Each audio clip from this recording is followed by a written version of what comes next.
Okay, be honest, when's the last time you backed up your website? Today we're going to have a little chat about the importance of backing up your website, why you need to do it, and I'm going to show you a few different techniques for how you can do it yourself.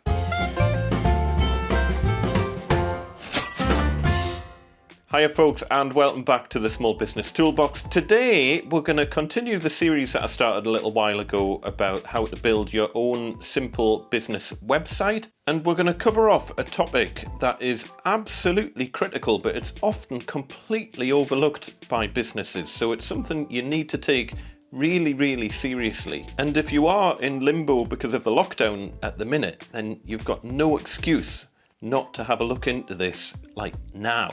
So how important is your business website? If the answer to that is anything other than utterly critical, then I think we need to have a little word. I've been bleating on for years about how your website should be the hub of your operations, and if you want to develop a successful business, one of the most important things to have is a decent website. It is your window to the world, it's how people are going to find you, and it's how you're going to portray yourself and your business to other people who don't know anything about you. Social media, Instagram, all of that sort of thing's important, but the big problem with it is that it's almost completely out of your control how it works. For example, there is only one Facebook, so if your business revolves around Facebook and Facebook decide that they're going to change the way they do things, you have no control over that whatsoever.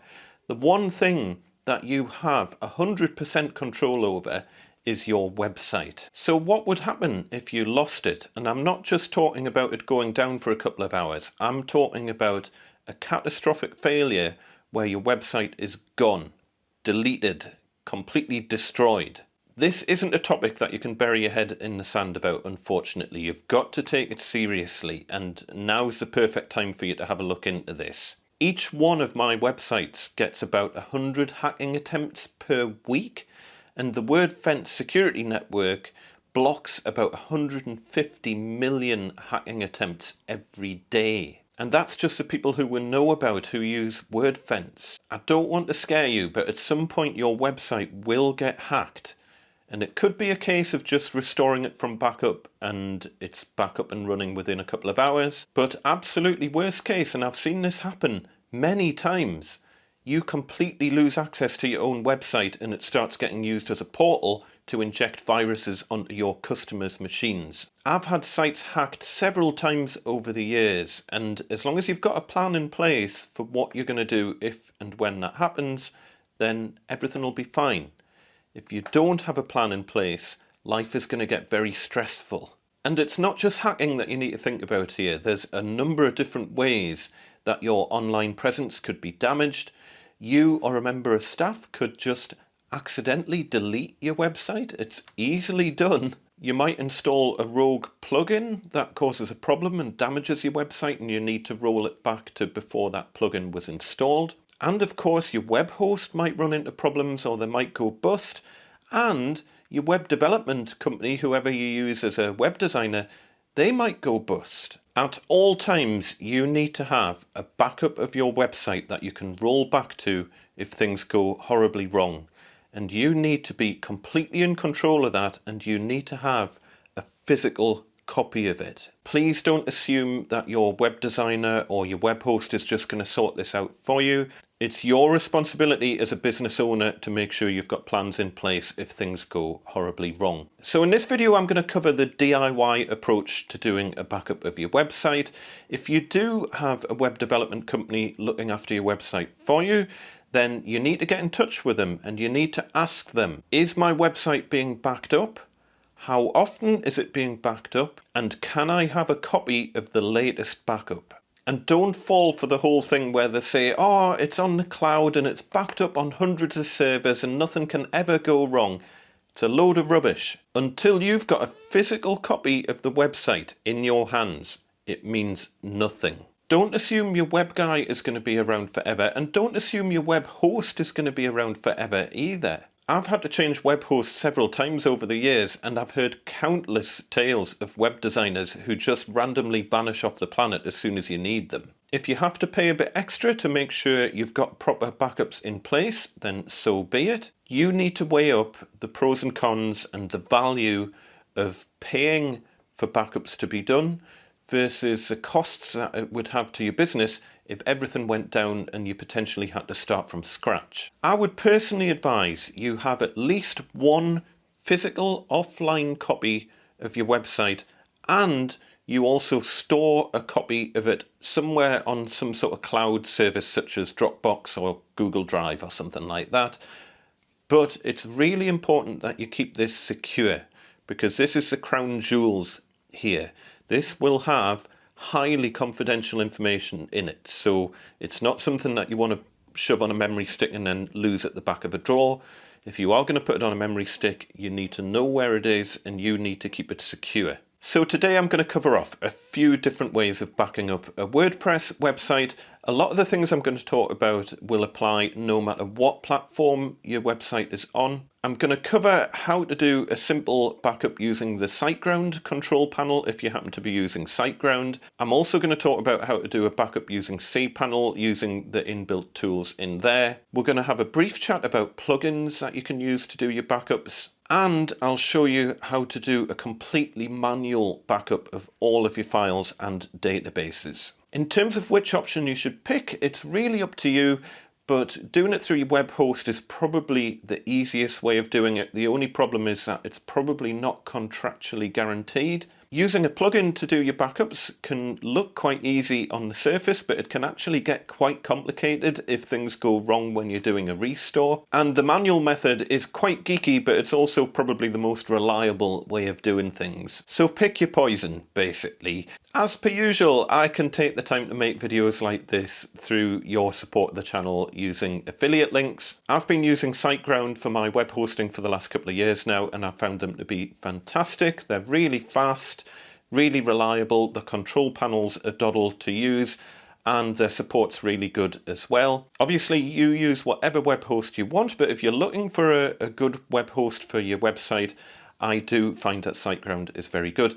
And if you are thinking of switching over to them, if you could do me a massive favor and use the link that's in the description of this video and in the pinned comment, then they'll chuck a couple of quid my way, and it means I can continue to make videos for you wonderful people.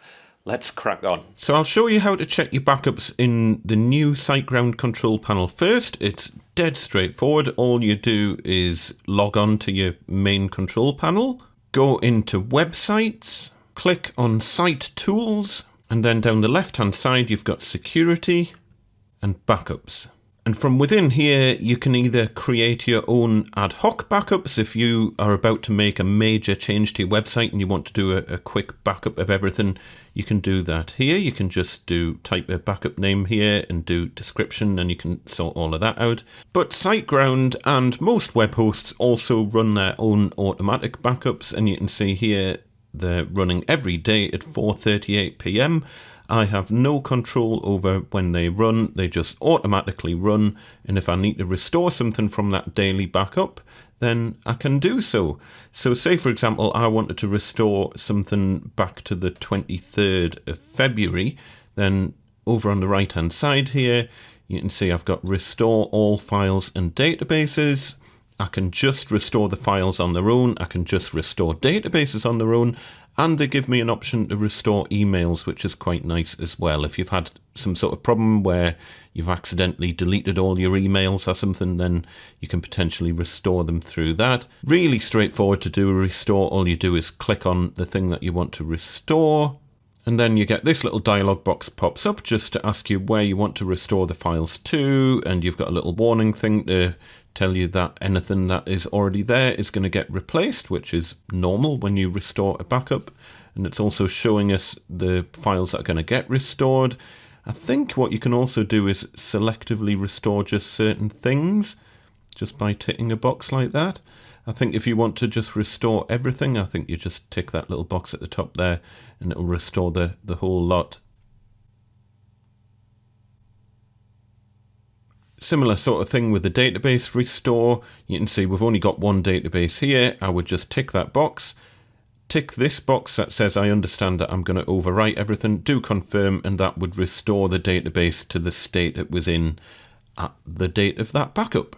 If something really nasty has happened, like your website's been hacked or you've completely just destroyed your website somehow, probably the easiest thing to do is to restore all files and databases, and then that'll basically get you back to a point in time to hopefully before when you had the problem. It's just like going back in time, basically. Remember, the big problem with the web host doing your backups for you is that they're not guaranteed. Unless you've got some sort of contractual agreement with your web host provider that they're going to provide the backups for you, generally their backups are just on a kind of reasonable endeavours basis, so it's certainly not something you can rely on. I've had web hosts in the past where the backups hadn't been running for a month, and I didn't realise until I came to do a restore, and I went on to the equivalent of this but on a different web host, and it was completely empty. Literally the backups just hadn't been running, and when I got in touch with the web host, they basically says, "Oh, sorry,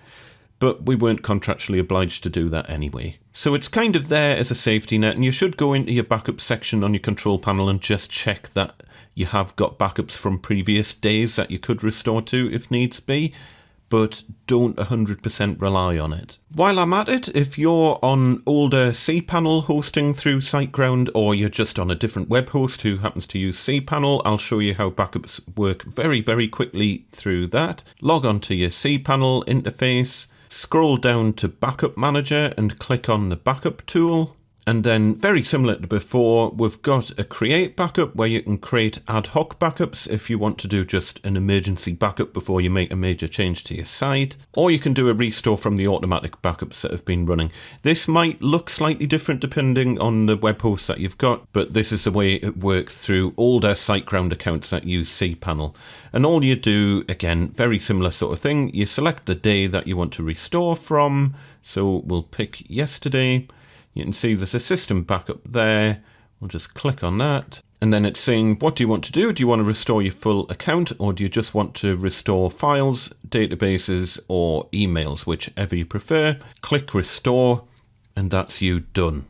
Dead easy. The backups are completely automated, but as I say, don't rely on it 100%. Another option is to just use a plugin on your website to do backups, and there's a whole load of different options for doing that. If you just log on to your WordPress control panel and go into plugins, all I've done here is I've searched for backup, and it's come up with a whole load of different plugins that do backups.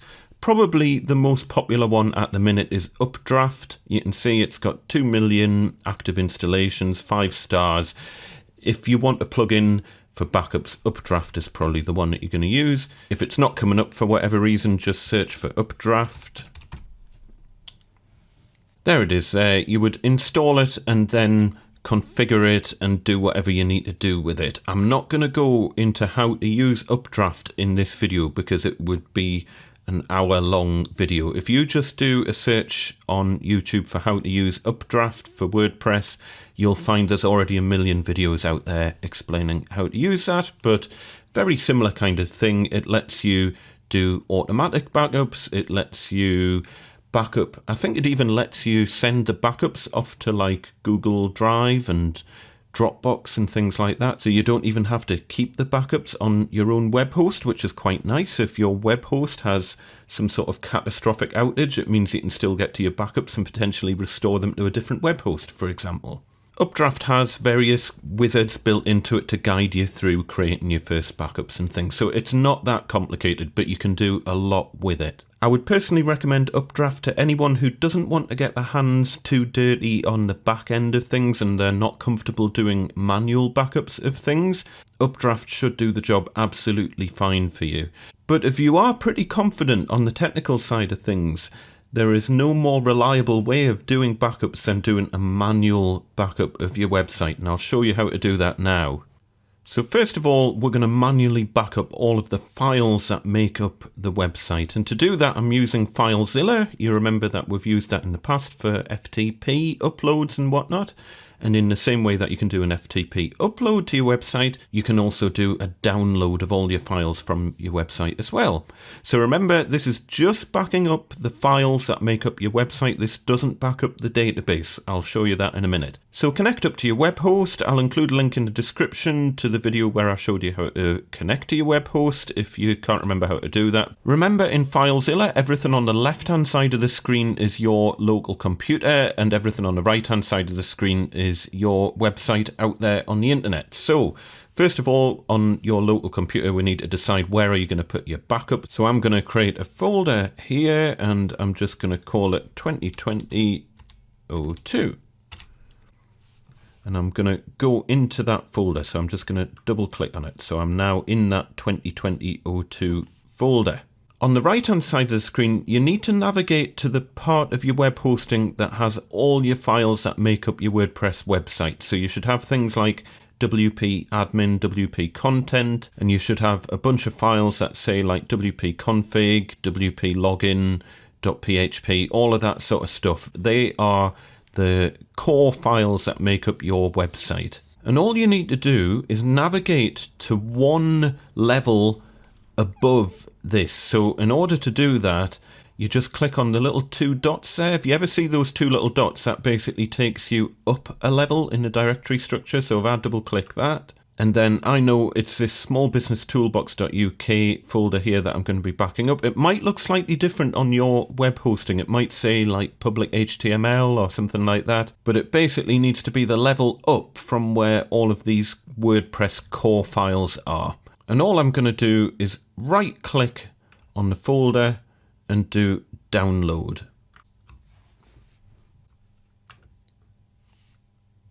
It'll take 10 minutes or so for it to download your entire website, depending on how big your site is. It could even take longer than that if you've got a slow internet connection, but just leave it going.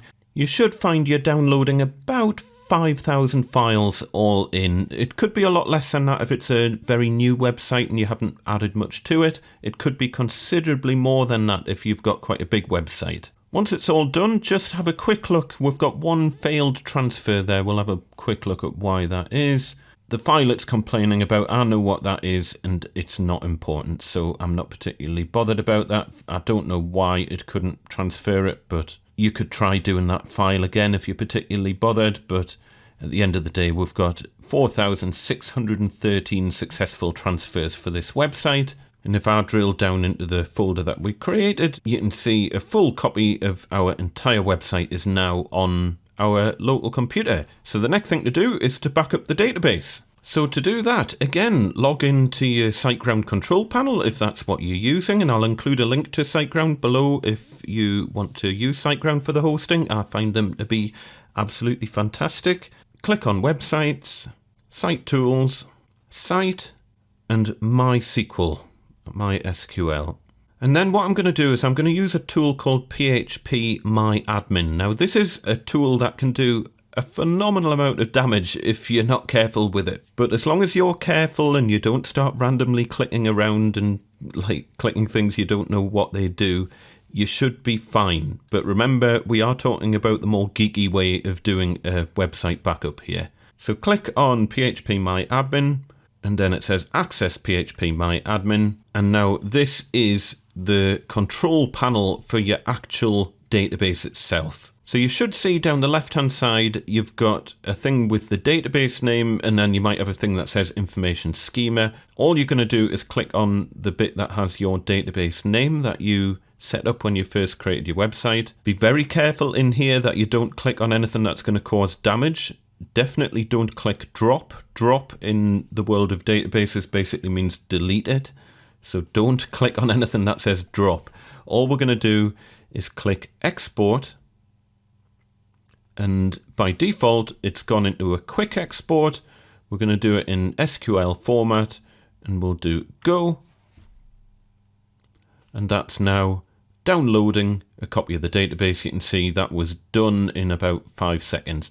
And I would suggest you store that in the same folder that you backed up your site files to. So here's the folder that I just created that I downloaded everything to through FileZilla. And all I'm going to do is just drag and drop that .sql file over into that folder. And that's it, simple as that. If you wanted to restore that backup, all you would do is go into FileZilla and you could either copy and paste that entire folder back onto your web host, and that would basically return it to a point in time where everything had these files that made it up. Or you can just restore individual files. If there's just one particular file that's become corrupt or something like that, then you can do a manual store of an individual file. And if you needed to restore the database, you would basically go into import in PHP MyAdmin, and you've got browse to a file on your computer. You would choose the file, you would select that SQL file, and you would just do an import from there. The import process can get a little bit complicated, so again, this sort of stuff, this is last resort scenario. This is where your website has been completely obliterated by like a hacker, or you've accidentally destroyed your website anyway. I don't suggest you do this for day-to-day backups, but between the files that we've got here, your database and your site backup, you can now go to any web host and restore your entire website onto a different web host, and it should just work more or less straight away as long as you're using the same database name and things like that. For the vast majority of situations, a manual backup is overkill. You're talking about disaster recovery type situations. How you handle backups is completely up to you. You've got 3 different options there. You've got the web host's own easy backups, but they're not guaranteed. You've got things like Updraft, which is a good kind of middle of the road route to go down. And then you've got the manual method of doing backups as well. What I tend to do is I normally take a manual backup about once a year so that I've got a snapshot point in time that I know I can definitely roll back to. And then for interim backups, I either use the web host's own backups or I use a tool such as Updraft. Remember as well, once you've done your backup, you could store those files on like Google Drive or something like that, just so that you've got a copy on the internet and you're not 100% reliant on your own physical computer to store these files. Just make sure you keep them secure, because these have got highly personal information in, especially if you've got user accounts and things like that. Remember, everything that makes up your website will be stored either in the files or in the database, and that includes information about your users. So you've got to take that side of things seriously, especially in terms of GDPR and stuff like that. If these backups get into the wrong hands, what would the implications be of, for example, a hacker finding out the information that's stored in that SQL database backup? So do bear that in mind. I hope you found that useful. Hopefully you'll never run into problems where you need to restore a backup, but hopefully now you've got that peace of mind that you know how to back up your website and you can comfortably get it back to a point in time without too many issues. Post in the comments if there's anything you think I've missed, or if there's anything that you've got questions about. Other than that, take care folks, and I shall see you next time.